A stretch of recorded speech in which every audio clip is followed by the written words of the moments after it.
sempre às terças-feiras por aqui. Olhar Clínico, com o Dr. Álvaro Furtado. Toda terça-feira, o Dr. Álvaro conversa com a gente. Nesse período de pandemia, o assunto não é outro a não ser o coronavírus. Mas essa semana, Dr. Álvaro, vamos começar falando sobre vacinas, né? Várias agora opções, muitas que já chegaram à fase final dos testes, mostrando uma eficácia superior a 90%. Ainda assim, muita gente se pergunta, dá para confiar nessas vacinas? Elas foram feitas num prazo muito menor do que normalmente se faz uma vacina. Tem algum risco, algum tipo de problema que pode aparecer só lá na frente? Vale a pena ou não vale? Eu estou com o meu braço pronto aqui, doutor Álvaro, que quiser, está à disposição. Bom dia para o senhor, viu? Bom dia, Barão. Bom dia, Carla. Bom dia a todos. Olha, Barão, se eu não fosse médico, se eu não fosse infectologista, essa é uma pergunta que fatalmente eu faria. Porque é natural do ser humano ser desconfiado, né? E a gente começa a ler as coisas, e a gente tem acesso à internet, o mundo inteiro tem acesso à informação hoje, e tem aquela coisa, demorou 10, 15 anos para fazer uma vacina, a vacina mais rápida da história da medicina foram 4 anos, a vacina para cachumba. Por que a vacina de coronavírus conseguiu ser feita num tempo tão rápido, né? Com menos de 10 meses, né? Temos que lembrar de uma coisa, Barão e Carla, e quem está escutando a gente aqui. Os outros coronavírus do passado, o SARS e o MERS, eles já foram estudados. Então já tinha uma base para estudar a família de coronavírus. Isso ajudou muito. Eu já sabia que aquela proteína, que é a espícula do vírus, já existia. Eu já sabia que aquilo ali era a base da resposta imunológica. E, obviamente, quando eu coloco milhões, bilhões de dólares em investimento, uma população que participa dos estudos... Barão, sabe que uma grande dificuldade de fazer estudo de vacina é ter voluntário. Às vezes os estudos demoram porque não tem um número de voluntários suficiente. Então, o que aconteceu? Eu tive uma pandemia, eu tive muito investimento, eu tinha um conhecimento prévio de ciência bastante robusto sobre coronavírus e eu tinha e tenho muitos voluntários e muitos estudos acontecendo ao mesmo tempo. Isso também nunca aconteceu no cenário de estudo de outras vacinas. Então, realmente, é um contexto atual de investigação. Claro que, além disso, apressar as agências regulatórias, a burocratização foi diminuída. Então, são vários contextos favoráveis para que uma vacina venha mais rapidamente do que no passado. Além disso, toda inovação com relação à tecnologia e ciência, que obviamente a gente teve nos últimos anos, né? Doutor, a gente teve algumas informações sendo divulgadas, né? Inclusive ontem a gente trouxe aqui algumas análises sobre a vacina de Oxford, que teve aqueles dados, né, entre 62% e 90% de eficácia. Então, o que a gente tem que levar em conta ao comparar essas vacinas, né? Tem eficácia, tem o custo. O Barão sempre fala no armazenamento, né, nas condições de armazenamento dessas vacinas. Queria que o senhor fizesse um comparativo, se possível, né, entre as vacinas que a gente já tem algumas informações.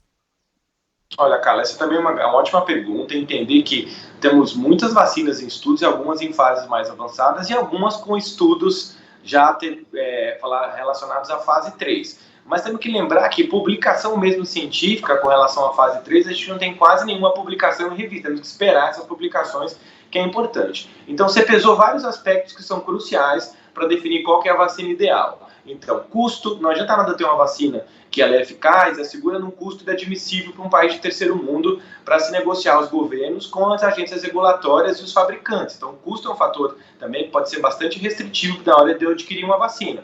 O Barão colocou e coloca todas as vezes. O armazenamento é crítico em um país de clima quente. Eu tenho uma vacina que tem que ser armazenada a menos 70 graus. Por exemplo, as vacinas da Moderna e as vacinas da Pfizer, elas têm um armazenamento um pouco mais dificultoso, são vacinas de RNA mensageiro. A vacina Coronavac, a vacina de adenovírus de Oxford, da Rússia e outras vacinas de adenovírus, eu não preciso ter um armazenamento com temperatura tão extrema. Vacina de vírus inativado, que é o caso da Coronavac, o armazenamento é mais simples ainda. Então eu vou ter que pesar tudo isso numa balança, né? Acordos internos dos governos locais com os fabricantes, um custo razoável, condições de armazenamento que permitam a expansão com relação à realização das vacinas, né? Então tudo isso tem que ser considerado na hora da vacina ideal para algum local, né? Obviamente, eu queria que vocês pensassem numa cena, Carla e Barão. Imagina só, se eu tenho uma vacina hoje, imagina, vai todo mundo para um posto de saúde tomar uma vacina. Será que vai ter insumo, gente para aplicar? Eu não posso fazer aglomeração no posto de saúde para tomar uma vacina. Então, imagina só, E outra coisa, se eu tomar vacina hoje, Carla, eu tenho que esperar o organismo fazer uma resposta imunológica. E lembrar que algumas vacinas são vacinas de 2 doses. Então não é tomar a vacina, estou protegido. Eu vou ter que esperar uma segunda dose, tomar a segunda dose, esperar um tempo para a resposta imunológica. Então, acho que a população tem que entender que ter a vacina é muito bom, ter uma eficácia acima de 90% é espetacular. Ninguém esperava, Carla e Barão, ter uma eficácia tão alta. A gente estava esperando 70%, 60%, aí eu feliz se chegasse acima de 70%. Então a gente teve esse valor maravilhoso nos estudos, mas a gente tem enormes desafios para os próximos meses, enormes. Doutor, a gente sabe muito bem que há um receio nesse momento, aqui nos Estados Unidos, os números não param de subir, e agora no Brasil também a gente ouve falar muito sobre novas internações, hospitais lotados, primeiro hospitais particulares, há uma previsão que isso aconteça também nos hospitais públicos. Eu tenho uma dificuldade muito grande de entender se é uma segunda, se é uma terceira onda, se o risco de contaminação é maior, é menor. Eu sei que o ideal é todo mundo se proteger, mas enfim, dá para diferenciar o que a gente está vivendo agora, não só aqui nos Estados Unidos, parte da Europa também, e mais uma vez no Brasil, é a tal da segunda onda mesmo? A contaminação é maior agora? O que dá para falar, doutor? Olha, essa dúvida é importante no sentido de orientar a população, que todo mundo fica com muita dúvida mesmo com relação ao que está acontecendo agora no Brasil.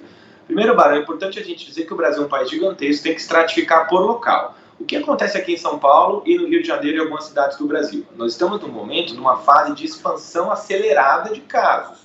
A gente estava numa fase de queda e de repente começa a aumentar de novo. Isso pode sim nos denunciar o início de um problema que pode virar uma segunda leva de casos. Então, assim, o que a gente tem que fazer nesse momento? A transmissibilidade, aqui ele tem um númerozinho mágico, Barão e Carla, que é o R de transmissibilidade.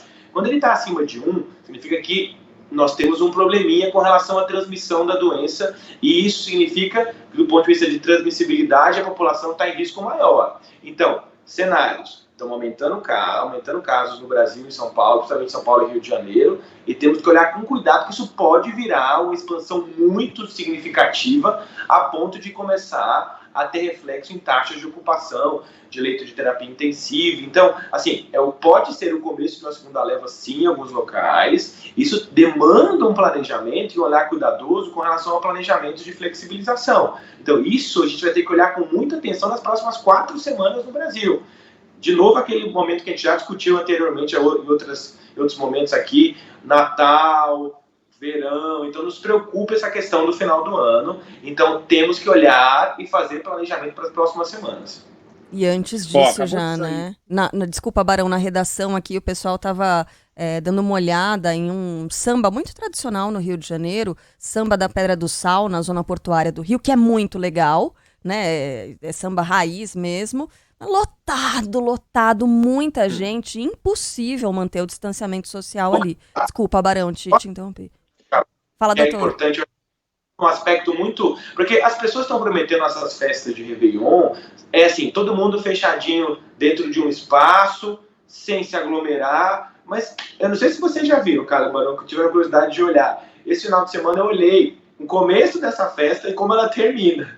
Todo mundo dentro de um lugar fechado, de uma área marcada no chão, e quando a festa começa a acontecer, todo mundo se mistura, se encosta. Então, em lugar fechado, tira a máscara. Então, às vezes, você está indo para um local achando que você está seguro, mas às vezes você não tem segurança nenhuma, porque durante o evento, os próprios organizadores do evento, eles não têm muitas vezes condição de garantir a segurança durante todo o momento, que as pessoas fiquem juntas, tirem a máscara. Então, a gente tem que tomar muito cuidado, porque ninguém quer começar o ano novo com Covid, né? Acho que é a minha opinião, ninguém quer começar 2021 doente, transmitindo doença para os familiares, né? Então tem que olhar com muito cuidado essa questão dessas festas, quando se promete uma segurança que às vezes não se consegue fornecer na prática. Que não tem nem rota de fuga para a pessoa dali, né? Tá no meio da aglomeração, como é que ela vai fazer para sair dali?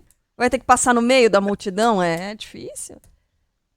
Acabou de sair um dado aqui do Imperial College de Londres, no Reino Unido, que monitora o coronavírus no mundo. E o que esse dado, que acabou de ser divulgado, mostra? Que a taxa de transmissão do novo coronavírus para essa semana no Brasil é a maior desde maio. Então, a atualização da estimativa foi divulgada hoje, se refere à semana, começou na segunda-feira, dia 23. Então, o que o relatório mostra? Que o índice está em 1,30%. Significa que cada 100 pessoas contaminadas transmitem o vírus para outras 130 pessoas. Ou seja, há um cenário muito preocupante agora no Brasil. Então, você está programando uma balada para esse fim de semana, como a Carla falou, o doutor também falou. Fique esperto, viu? Fique esperto, porque a transmissão está ocorrendo de uma forma muito, mas muito grande. Detalhe, hein? Os dados do Brasil não são confiáveis, não tem testagem em massa como tem aqui nos Estados Unidos. Então, é um número muito preocupante, essa taxa aumentando, a maior desde maio, o maior número desde maio na semana no Brasil. Então, fique esperto, viu? Doutor Álvaro, mais uma vez, muito obrigado pela presença aqui na Band News FM, viu? Obrigado, Barão. Exatamente esse número que você deu, assim, um número importante para a gente considerar essa análise mesmo, informação em primeira mão. Então, isso só vem corroborar tudo que a gente falou aqui agora. Então, é um indicador ruim o que você acabou de falar, viu, Barão? Então, todo mundo preste atenção e vamos respeitar, usar máscara e evitar ao máximo ambientes com muitas pessoas, festas e aglomerações. Muito obrigado. Um abraço. Obrigada, doutora. A gente está vendo agora na transmissão ali pelo YouTube a aglomeração nesse samba, tradicional samba, né, da Pedra do Sal, na zona portuária do Rio de Janeiro. Acabou a epidemia, né, Carla? Acabou, imagina. Então, como disse o doutor, né, de repente, o frequentador vai ali, tenta manter o distanciamento social na entrada, mas e para sair do meio? Percebe que começou a muvucar, não tem condição, não tem como sair dali. Então, impossível, né? Valeu. Então, na quinta-feira que vem, a gente tem novamente a participação do Dr. Álvaro no Olhar Clínico, aqui no nosso Band News Station.